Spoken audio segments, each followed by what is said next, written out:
One Toyota in the wall, the other fifth at the moment. And if they want to beat Webber, they're going to have to hang it on the line, Alonso and Raikkonen. Alonso can't really afford to with his World Championship position. Raikkonen simply has to, and he runs last.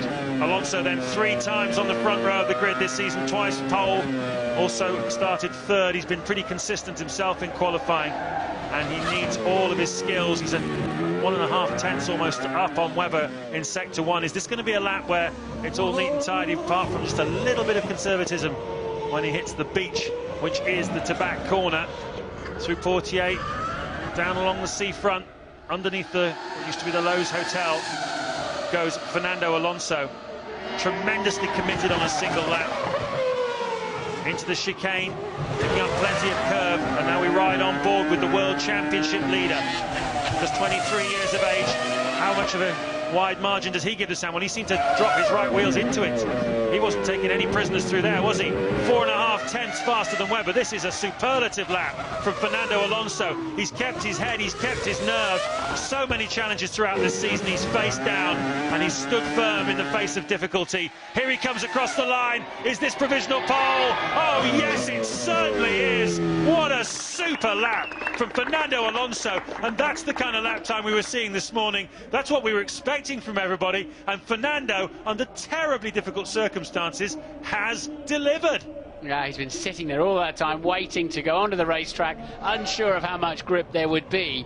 And well, that, if you ever needed any confirmation of whether Fernando Alonso is ready to win the World Championship, there it is, absolutely clear as day. That's a stunning lap, and he knows it. Yeah, absolutely. That's like facing down Michael Schumacher in the last 12 laps at Imola. That was a pretty stern challenge, wasn't it? Now then, Mr. Raikkonen, what can you do? Under pressure all weekend from his teammate Montoya, under pressure from both the Renaults, looking for his 3rd pole position in a row in 2005. He knows there's grip on the racetrack because he's just seen Alonso's time, so he can go and attack now. He's confident in this car. This McLaren's very supple around this racetrack, and look at this. The Duel takes an extra twist, almost 2.5 tenths faster than Alonso in Sector 1 alone. And he knows the grip's going to be there. He won't have seen the lap of Alonso. He will have been on his out lap, so he won't have that pleasure, but he'll know the time. And he's certainly given himself a 1/4 second advantage, hasn't he, moving into this middle sector.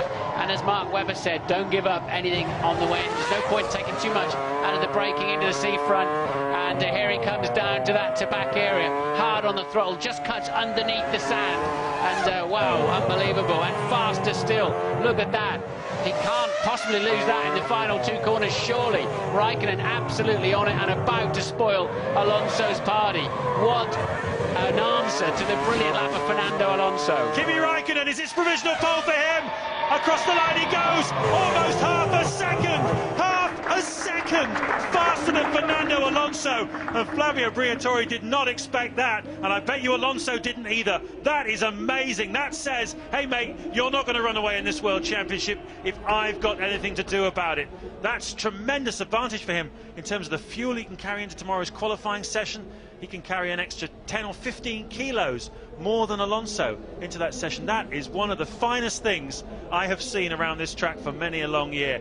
And it's quite interesting, Martin. The track temperature went up 4 degrees in the time of the red flag period after Ralf Schumacher's incident. That's clearly helped the 2 Michelin runners that came after.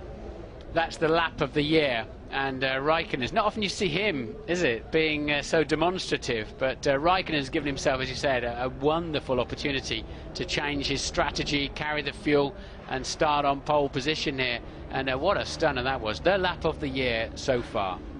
But there's a race tomorrow, 78 laps of it, and Alonso will have something to say about it. The Duel is joined then at Monte Carlo. Don't miss tomorrow's Grand Prix.